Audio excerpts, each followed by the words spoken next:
pain, and I couldn't lift my arm up, so I couldn't blow dry my hair. So for a couple of years, I had to have very short hair so that I didn't have to blow dry it. And a couple of weeks ago, I was on holiday, and I actually used a hairdryer for the first time in about 4 or 5 years. It was amazing. Denise, how did you find carnivore? Hello, Dave. I just want to say thank you very much for having me on your show. I just can't believe I'm here. I've seen all your testimonials and carry on watching them. Um, I just love your interviewing technique.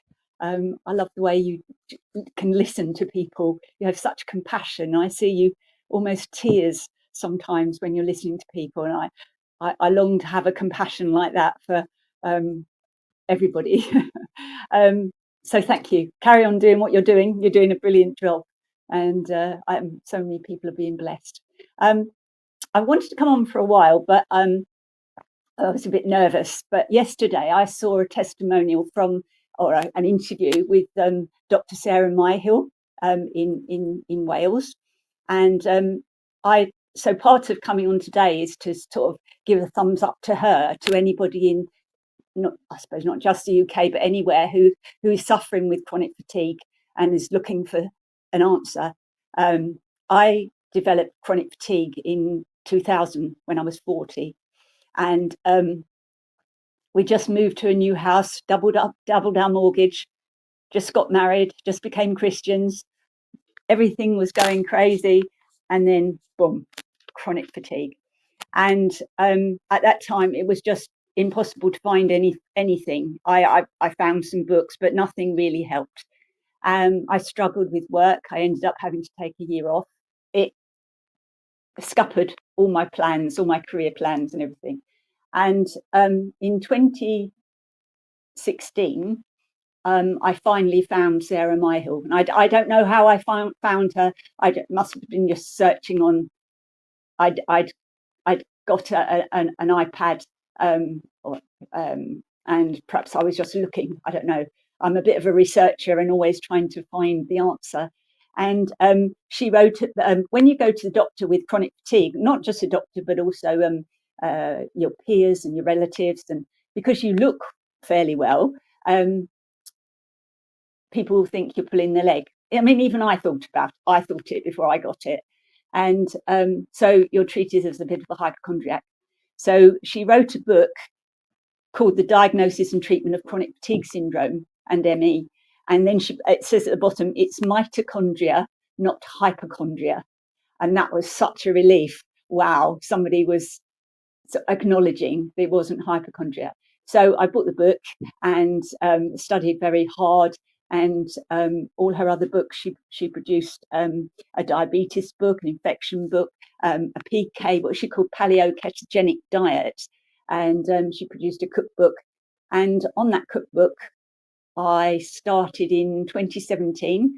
I had ballooned up to 14 stone, and in 2017 I started on the diet, and within 2 years I was down to 8 stone. And so, as far as I was concerned, I was happy on that. In comparison to carnivore, I didn't feel any different, but I obviously felt lighter. I didn't notice anything disappearing, any symptoms or anything not really disappearing, but I just felt better, and I would have carried on the paleo ketogenic diet. And so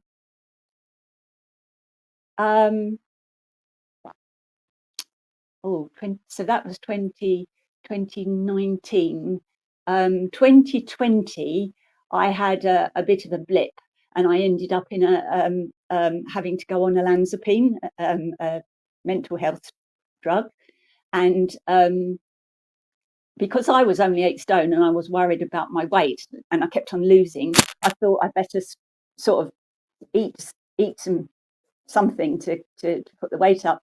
So of course I started eating the carbs, and in eating the carbs, I then over the next 3 years, with the help of the medication as well, I put on 3.5 stone. Oh, sorry, 2.5 stone. So I was now up to 10.5 stone. and that was through my life. That had been my sort of place where I would get to, and then I'd go on a diet, and then I'd come off the diet and I'd go back to 10.5 stone. And it wasn't until I was sick that I actually ballooned up to 14 stone. So here I am in 2023. I don't know how I got involved with carnivore. I just know that I saw a guy called Butter Bob Briggs. Have you heard of him? Something about butter makes your pants fall off. And he was talking about fat and everything. And because Sarah Marl had talked about fat being good for you, I sort of, I don't know, I just went down the rabbit hole. But I think, and once you go on these sites, it's a rabbit hole, isn't it? And because Sarah had written about a book about diabetes, and also I was seeing some horrible pictures of people having their limbs cut off because of diabetes and everything, and because I was worried about my weight going up and the sugars and everything, and I thought I don't want to lose any limbs. So maybe it was looking at the diabetes that I came across insulin resistance, and then metabolic syndrome, and then from there carnivore. So it was a bit of a maze really to get there, but I found carnivore. And I think possibly it was Kerry Mann, the first guy I saw, and then Ken Berry. And so because I've been on the keto diet, and I'm a bit of a jump all in, I thought, well, that's it. I'm going for it. I'm just going to cut out vegetables. My sister, who's quite a bit older than me, back in the 70s, she'd been put on a diet, like a high protein diet, because she wanted to lose weight quickly by some guy in Harley Street. And she came home and she said, "Oh, I'm eating egg and bacon now for breakfast." And we all went, "Oh, wow. Well, you can't have any, only I can have it." And she lost loads of weight. And so I remembered that there was this diet that was okay to eat egg and bacon. I think it was the 70s, I think it was the 80s. I got married late 70s, very early, very young. And so was always looking at trying to keep healthy. And I remember being told that eggs were bad for you, and it was all low fat and all the things that everybody knows. So I know that on the ketogenic diet, I was amazed that I could have one egg for breakfast, a boiled egg, and it would last me right through to say 3 or 4 o'clock in the afternoon. I couldn't believe it. I'm a chocoholic. Well, I was a chocoholic. Mars bars were the meal of the day. If I remember a couple of years ago, if somebody had taken my chocolate away from me, they would have been dead. But I don't really mean that. I never ever thought I wouldn't want chocolate again. It's just, I just can't believe it. But anyway, so I started carnivore 2023 at 10 stone 4, and I'm now 7 stone 2. So that's how I got here. Wow. And so, well, congratulations. Thank you. But what happened with the chronic fatigue? Did that go away before you found carnivore, or? I have got so much better. I wouldn't say it's gone away, because I think you adapt your life to living with it. And I've had to do part-time work and then give up work. I had to give up work really in 2018. And then I looked after my husband's business for 2 years, and then we both sort of retired due to COVID and illness and whatever. So I haven't really worked since 2020. Has Yeah, so I don't know. I certainly not as bad. I did notice that last year I suddenly had the urge to, I suddenly had more energy, and it was a weird energy that I hadn't had before. And I'd been sort of sitting on the sofa being very good and behaving myself and don't run around too much. And suddenly I thought, I best go to the gym. I'm just rotting away here. So I took myself out to the gym just to do weight bearing exercises. And now I go every other day.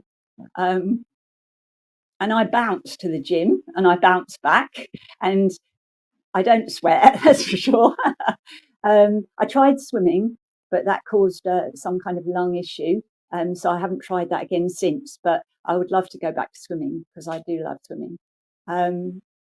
And I've supposedly developed asthma, so that could be an issue with the swimming. I don't know, but I love the gym. We walk once a day for about an hour. Yeah, so as you're getting older, I don't really know whether it's the chronic fatigue or whether it's getting older that makes you a bit more tired. It's difficult to know. All I know is I don't have to sleep anymore during the day. I can get up early. I it's just a wonderful life. Yeah. Wow. Um, so you've got more energy, you've lost significant amount of weight, Hmm. um, and you're going to the gym now. Like, what has anything else changed for you? Oh, I did have, as I say, on the ketogenic diet. I wonder if now it was the vegetables, perhaps that was but not sort of giving me the results that I have now found on carnivore. But I had a rotator cuff injury on my shoulder, and I just got such a long list. I didn't realise I was ill. And I had all down my left side, my elbow. I had golf and tennis elbow. I had pain in my wrist. I had, when I went to bed at night, I couldn't lay on my left hand. Well, it was very painful to lay on my left side because all the way down every joint, the hip, the knee, the ankle, the feet. I felt like I had gout in my toes. I had cramp in my legs. And chondritis, which is like when you go to lay your head down on the pillow, the bone in your ear, it's so painful. So some would say, well, just go over to the other side and sleep on that side. But anyway, that was the pain, and it was awful. And um, I'd had an injection in the shoulder, but that hadn't really sort of got rid of the pain. And I couldn't lift my arm up, so I couldn't blow dry my hair. So for a couple of years, I had to have very short hair so that I didn't have to blow dry it. And a couple of weeks ago, I was on holiday, and I actually used a hairdryer for the first time in about 4 or 5 years. It was amazing. I can grow my hair now. um, so that all that pain went within weeks of doing the carnivore diet. It was just incredible. That's awesome, and to be able to lift your arms up over your head Yeah, after not having been able to do that for a while, that's amazing. yeah, yeah. It was, but I listening to other people and what they've suffered and what they've got rid of. It's pretty much the same thing, really. It's the post nasal drip, um, the mouth breathing, headaches, brain fog. I mean, the brain fog just it lifted a little bit with keto, but with carnivore, as I say, there was this when it when I was 40, I became a Christian, and at the point of coming to know Christ, my head was like there's like a filing cabinet full of rubbish. Suddenly, everything flew out of the filing cabinet, and I was left with this clarity of belief and love and everything that you get with knowing Christ. And this is like come alongside it. I know that Ken Berry and his wife don't go to church, and I really feel that this is a God-given thing, because it just happened for me at the right time. It just flew into my path, as it were. And you had a guy on the other day called Sebastian, who was a Christian and was saying that he was taking it to the carnivore diet to his church group, and they were discussing it. And I was thinking, and he was saying how difficult it is to talk about his faith and because you say how, you know, how difficult it is to talk about carnivore to people, and it's the same thing. There's this, just try it, you know, just go for it. And it was nice to hear that, because I was. It's amazing. I watch your podcasts, and I go, yeah, yeah. Why can't we do this? Why can't we do that? And then the next person comes on and says, oh, we're doing this, we're doing that. It's a lovely community. It really is lovely. Illnesses. I noticed that years ago I was put on thyroxine, and the corners of your eyebrows are supposed to disappear as an indication that you've got thyroid issues. And all my eyebrows are growing back. My hair, this grey bit, should have been really white, or white should have been white by now. It's just every time I walk in and look at the mirror, I see another dark bit. It's amazing. I had some lung issues last year. Not oh, so long story, but I ended up having a CT scan, and they found out that I had a lung fibrosis. Um, I think that was only 2 years old, but at the time it was diagnosed, I had to go through various tests, blood tests, to see what had caused it, or what was causing it, because it was an interstitial pneumonia, and people suffer with that. And then you have blood tests, and it shows you where it's all coming from. They give you tablets or whatever, and hopefully it keeps it at bay. Well, as it turns out, I don't have the pneumonia. I just have the scarring from it. So something has happened in my lungs at some point, and has caused this scarring. And apparently, from this scarring, you can get symptoms. And apart from this asthma type thing that I've got at the moment, I believe that I've been, you know, I went thinking I had this pneumonia, and suddenly I've just got scarring, which is 100 times better. And I was so relieved, and I just felt that was some kind of healing, possibly through carnivore, and lowering the inflammation. My inflammation levels is 1. My CRP is 1. What is a menu like for you day to day? Like, are you eating 2 meals a day? Um, yes, yeah, we have boiled eggs in the morning, 2 boiled eggs, and then a meal around 2 o'clock. Usually go to the gym about 11, come home about 12, and lunch is at about 2, and then that's it for the rest of the day. I mean, sometimes we'll snack on cheese, sometimes on a can of sardines, and I make a mince, bacon, sausage, an egg on top, and make it into a big dish of, and like gives you about, I don't know, 16, 20 squares. And we either have that as a lunch, part of that as lunch, and then just put it in the fridge, and then just go attack it when we want. And just recently we went out away for the weekend, and we took some with us.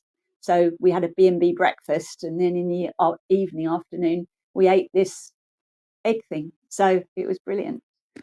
So you're saying "we," so your husband's joining you in this? Yes, definitely. I started, and he started to see that, um, well, the weight was coming off, and I was feeling better. And he thought, "Oh, I'll try it with her." And he's the cook anyway, so and he's a lovely cook.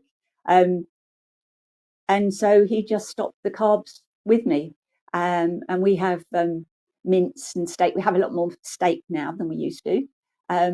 We have steak, mince. And instead of like having the shepherd's pie with a potato, we just have the meat, the mince. Instead of a bolognese and pasta, we have bolognese, you know, just the sauce. Instead of chili with rice, we have uh, um, a special meat. I can't remember, it's called skirt steak, I think it's called. And he does a lovely chili with that. So I haven't missed anything. And you're so full when you've eaten the meat. And so calm because your blood sugar's just Yes. it's not going all over the place, so Yeah. you just feel good all the time, Yeah. right? Yes. Yeah. Incredible. I I didn't realise until I heard some people on your show talk about food noise, and I didn't realise I had food noise until someone mentioned it. I thought, yeah, you're right. It's silent. It's just, and it's so lovely not to be worrying about what's your next. Is a steak or it's a burger, or where I can get 98% beef burgers if you look around for them. And so we have burgers and bacon and salmon, chicken, um, oxtail. Just I say my husband's a brilliant cook, and he puts everything in the air fryer or the slow cooker, and it comes out wonderful. So yeah, it's wonderful. Oh, that's awesome. I was going to say Yeah. about the shopping as well. I mean, I used to, when I went, certainly when I was a young wife, I used to think that if I filled up my trolley, I looked really good. I was a perfect wife because I'd filled up with all these good things and all these vegetables and everything. And now we very rarely go to a supermarket, but we know where the things are that we want. We know where the meat is, and it's just, and the meat and the cream, because I do indulge myself in cream, and we get that, and then we're out. So it's like 10 minutes in and out, and we can put it all in a shopping bag. One small shopping bag. And I watch people struggling with all their bags and things, and I think, do you need this? And we have a wonderful meat market in our local market. And we have a market in Chelmsford, which is the meat market is brilliant, and they're so helpful, and they'll do deals if we buy in bulk, and yeah, so it's brilliant. And oh, nice. And so you've got a big freezer, so No, you can no, keep quite a bit in there? not big, but it's always full. It's sort of a fridge size, so we just keep tabs on what's in there and use it up, and then we will have to, if we're going to buy in bulk soon, because we haven't done that yet. We will have to clear the freezer out to do that, which we'll do soon. But yeah, no, otherwise it's just a normal standard freezer. Yeah. So you mentioned, the in and out of the supermarket really quickly, Mm, but I think it's such a time saver with shopping, yeah. but it ends up being such a time saver in all ways, like thinking about what am I gonna eat, and, like, you don't have those snack cravings throughout the day, and there's just so many things that you save time on and that your body do your mind doesn't get distracted by, like, "Oh, I need to eat. It's been 2 hours, I need to eat something. Oh my goodness." And so the days just become more productive, and Mm, you have the ability to spend the time actually doing what you want to do, right? yeah, because from 2 o'clock, from the rest of the day, I've never had all that time. Well, of course, obviously being retired now, but yeah, from 2 o'clock to bedtime, which is about 9 o'clock. Yeah, you're right. You just, it was really weird at first. I thought I should be doing something, but I've had a lot more initiative to do things. I've had things that I used to get out of breath doing. Um, for instance, I washed the blinds yesterday, and I haven't. I've always been worried about that because the first time I did it, it got very out of breath doing it. But I just did it yesterday, and both sides, no problem. Having a shower, I don't get out of breath having a shower. Um, Changing the bedclothes, I don't huff and puff changing the bedclothes. Um, yeah, and as you say, there's just it's just great to have all that time that I didn't have before. Yeah, didn't have before. It's lovely, and yeah, and of course it's. I think it's cheaper. We haven't worked out how much, exactly how it all works, but I'm convinced because I'm going and buying a group, sort of lump of meat that's going to last us for days or weeks, and I couldn't afford, I don't think I can afford to go to a supermarket anymore, buying the stuff that I used to buy. Um, and I was speaking to a lady the other day in the doctors, and she said, "Oh, eating meat is expensive, isn't it?" And I said, "Well, no, because you're not eating all that other stuff, are you?" Oh, right, yeah. So she said her husband was into meat, so maybe it's put something into her that that will encourage her to. So, if someone came to you and said, "Okay, Denise, I want to give this a try," how do I go about it? What would you recommend? What would your advice be to them to maximize their chances of success? Personally, I would go down the ketogenic diet. I would read up on why, how the body works, what like the insulin thing, and how sugar affects you and all that, and know what's happening when food comes into your body. Um, I have tried this. I have given a diabetic book to a friend of mine. Um, so I think I wouldn't recommend going straight into carnivore because your cravings are too great. You need to go in gradually and um,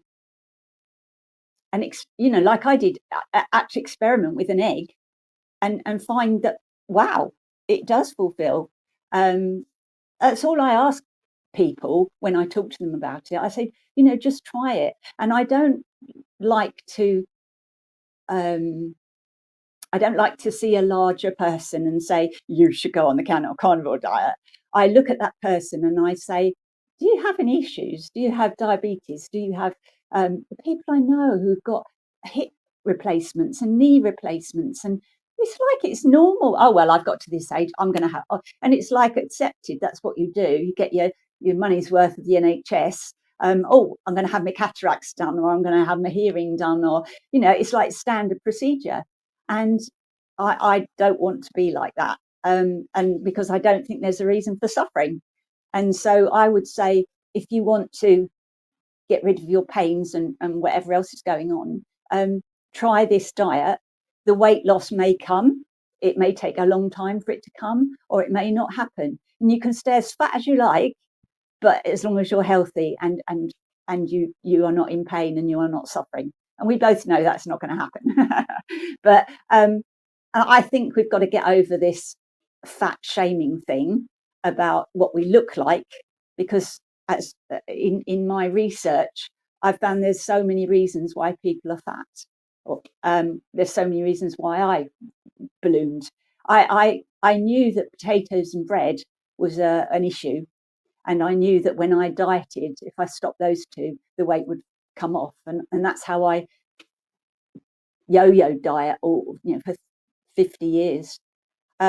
So yeah, I would tell them my experience. I'd tell them my story. I'd show them my pictures. So yeah, I'll show them that. But I don't like to. I don't like to say this is what I look like and this is what you can look like. I want them. And nobody. It's really interesting because in 2 years we joined a church 2 years ago, and in those 2 years I've lost nearly 3 stone, and nobody has said to me, "Oh, you look good. How are you doing it?" Or, "Are you unwell? Have you got cancer?" And I'm really shocked because I think I look so different. Um, I don't know. I don't know what it is about the human psyche that doesn't like to ask questions, but I'm nosy.